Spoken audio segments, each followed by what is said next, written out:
Ke baba. Ni fa asibitin nan ba zan je ba fa. Ka guje. A'a kai ni fa likitan nan naku na zamani shi nake tsoro. Ba baba dan Allah. Wallahi mu je asibitin ba ya kike so a yi. ni na fi son mu ka je ka mace mana a gida. kai yaro ne kai ba za ka gane ba wannan allura taku ta zamani ita nake tsoro. To ba ai ma ba za ka warke ne. Gaskiya. Kin samu muke tafiya yi. Ba ne. Ya ne. Yaro. Ya baba. Yaro sanni yaro. Yaro sanni kaje. Wai asibiti yake ta so za mu je. Wai likita ne ba zai gari ba. Ale shi kuma baba zai tafi da kansa.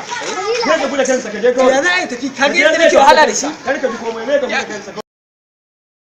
Ina tsoron alluran nan taku. Dan Allah ka buɗe. Ba na son zuwa asibitin nan. Yini guda muna tafiya. Kura. Lafiya. Kura.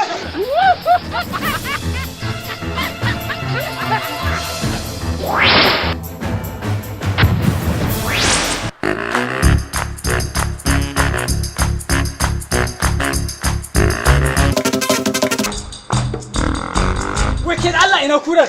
Kura. Ina kai kurar. Awa fulan ne kai fa na ce wawa ba zai zo da kafarsa gashi ya zo asibiti. A baba ga ko ka zo. Amma mu shiga da baba. amma yaran nan ka cuce ni wallahi.